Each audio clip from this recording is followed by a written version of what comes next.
So I honestly had such a blast with Shazam Fury of the Gods. I mean, firstly, it's such a hilarious movie. I think Freddie Freeman and Billy Batson are such awesome lead characters.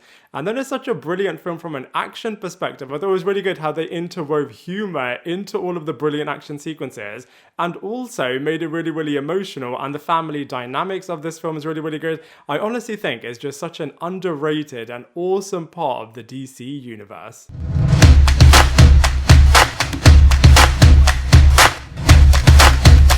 What is up, everybody? Welcome back to my channel, Lifestyle Critic. I hope you're having a brilliant day. So in this video, we are going to be reviewing and breaking down Shazam Fury of the Gods. So let's immediately address the elephant in the room. So yes, the DCEU is of course cancelled, and unfortunately, Shazam Fury of the Gods is going to be one of the casualties because of that. But that being said, I still think as a standalone film, it is so good. You're going to have such a good time with this movie. I mean, from a storyline perspective, it works on so many different levels. The cast and characters are just so good, and the contained and authentic mythos within the Shazam universe is really, really brilliant. I absolutely love the visual effects. Now, some of the things in this movie are a little bit silly, and some things don't particularly land that well. But at a time where, you know, there is so much superhero content out there, I do think Shazam is able to stand on its own and is just such a great addition. And I hope in some way, shape or form that this particular universe is able to be carried over into the new James Gunn DC universe. And I mean, from behind the scenes perspective, James Gunn and Peter Safran are really good friends with Zachary Levi. So hopefully if this film does perform really, really well in the box office, it will mean that they are going to move it over. But let's continue that particular conversation on another day, as in this video, we are going to be reviewing and breaking down Shazam Fury of the Gods.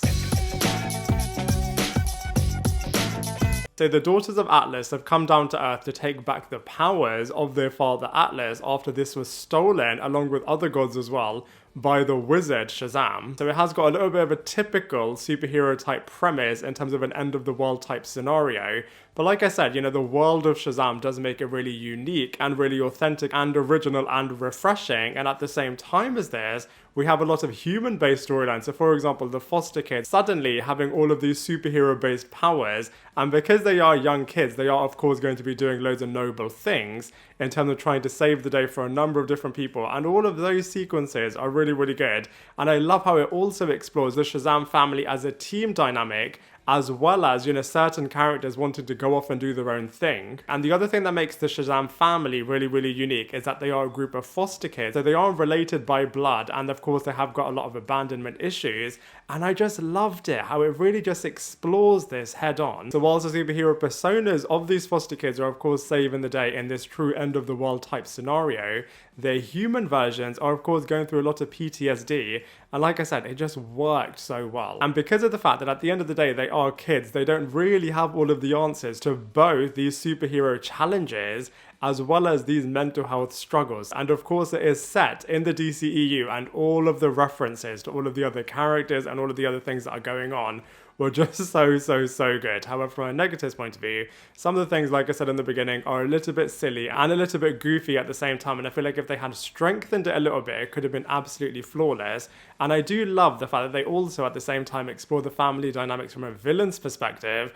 But I do feel like they could have just done a little bit more in terms of giving them even more invigorated motivation. Because, you know, you do see them squabbling and having very different opinions and just being really, really evil and really being heightened because of this. But like I said, I would have loved a few more deeper issues and especially exploring more of the past. And the other thing that people criticize the first Shazam movie a lot with is that Asher Angel and Zachary Levi do at points feel like they're playing very different characters. And I feel like they have improved that in this movie, but it does sometimes feel like Zachary Levi is playing a slightly different character. But you know, that being said, only a couple of negatives, because I have to say from a storyline perspective, Shazam Fury of the Gods is actually really, really strong. So from a cast and characters perspective, the director of this movie, David Sandberg, did say that he did kind of feel like he's making an Avengers movie, as of course he's got all this suite of Shazam family-based characters, as well as these really true, brilliant villainous characters too. And I do have to say, I feel like they balanced all of that really, really well. It didn't ever feel like it was too overstuffed, but at the same time, you do feel like there are certain lead characters driving this movie, and I feel like it works really, really well. So let's go through them one by one. So first up, of course, you have to talk about Zachary Levi, who just owns this movie. I feel like he really is Shazam. He is, of course, the champion that the wizard chose because he is pure of heart. and he's got all of these powers of the gods now, so he's able to really contend with Superman. And of course, because of this, he is the natural leader for the team. But at the same time, of course, the true persona of the Shazam character is Billy Batson, who is a kid. And I just loved exploring all of that. I mean, growing up as a kid in high school is difficult enough, and then you have all of this added pressure burdening this character, and it really does come across. But at the same time as this, Zachary Levi does such a good job in terms of playing the light relief aspects of a kid suddenly having all of these superhero powers so well. So it's a true rounded performance, and if all of that wasn't enough, the Wizard really is adding more pressure to the Billy Batson character in terms of being like, you know, did I really pick the right person? So I feel like Billy Batson has a lot to prove, and then even more so wants to step up in terms of being this brave, heroic character, whilst also dealing with all of these mental health challenges. So it was a true brilliant, massive character portrayal, but then I loved at the same time there are true light relief moments. For example, Zachary Levi's character going on dates, which I just thought was so good.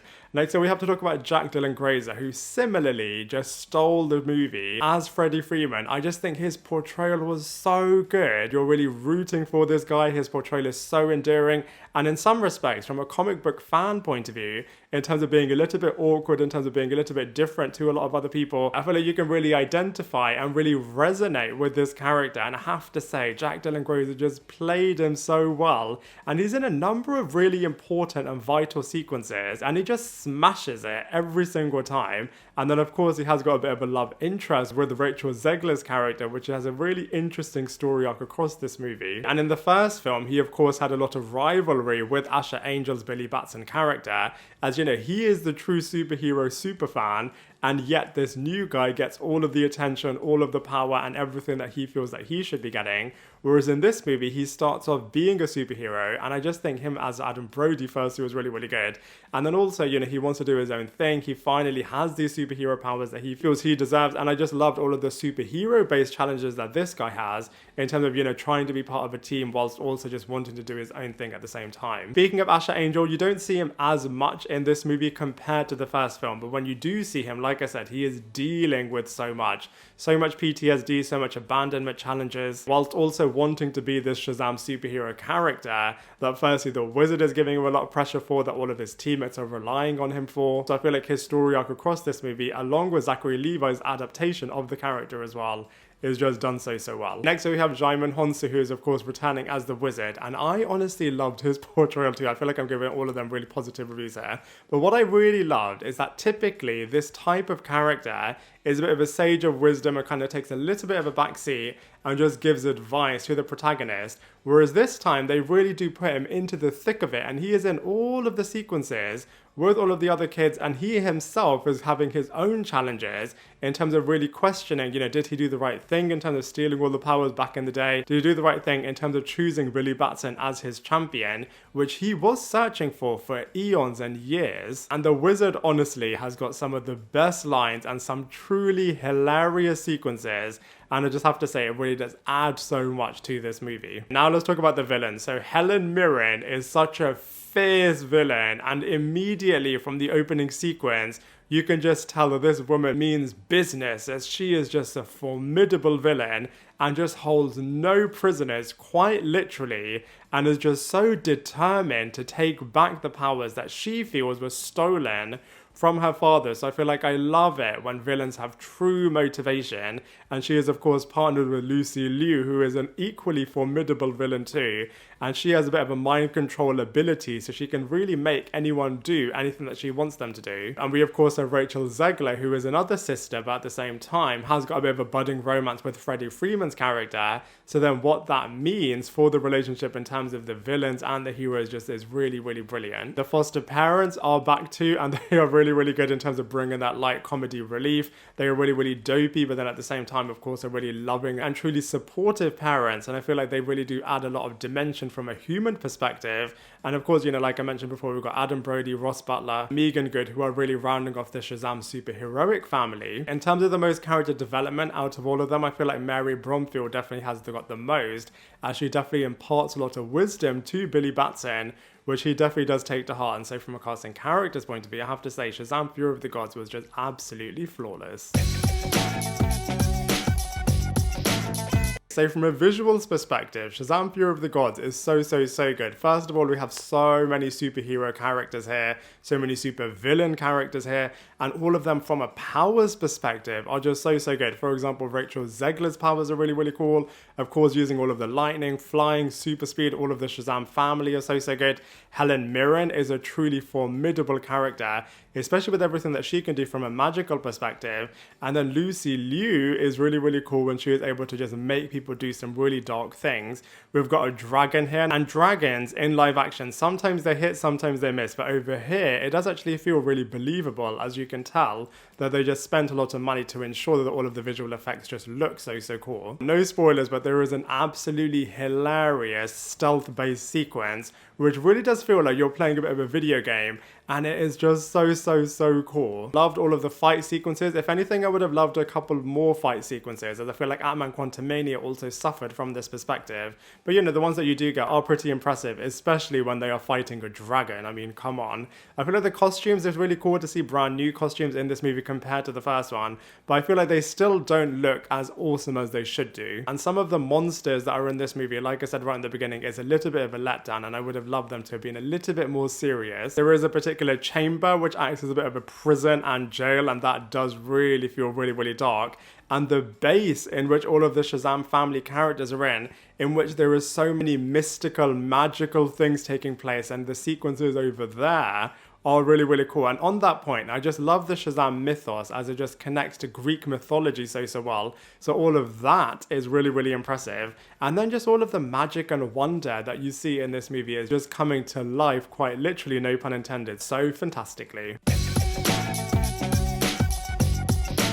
So from a comparison perspective, I feel like this movie grows from the first movie, but I really did love the first movie, so I'm going to put both of these movies on par. I would say, you know, Shazam Fury of the Gods is a lot stronger than Green Lantern. I also think it's a lot more coherent than Joss Whedon's version of Justice League, but I don't think it's as strong as, of course, Zack Snyder's absolutely epic Snyder Cut. And you know what? I had a much better time watching this movie than I did Aquaman as well as Man of Steel, but I would say it's probably on the same level as Batman vs Superman, which I do think is criminally underrated. So, you know, from a comparison perspective, as far as all of the DCEU movies are concerned, I have to say Shazam Fury of the Gods is a really brilliant new addition. So overall, I'm sure you can tell, I really enjoyed Shazam Fury of the Gods. I had such a good time with this movie. From a storyline perspective, I think it works really well. From a characterization perspective, I feel like there are so many different levels, as well as the visual effects. I think they're really strong, and I just really think that this movie really does show that the DCEU had so much potential and really wasn't all that bad, and I'm just really hopeful that one day we'll get to see these characters again, as I feel like there is so much untapped potential with all of them, and I just love the casting, and I just want to see more adventures with this particular group of characters. I am going to be doing a spoiler review of Shazam 2 Fury of the Gods 2 as well, where I'm going to be talking about all of the Easter eggs contained in this movie, so definitely subscribe and check out that particular video when it comes up. But in the meantime, I'd love to hear what you thought of this movie, so please let me know your thoughts in the comment section below. Otherwise, I look forward to seeing you in my next video.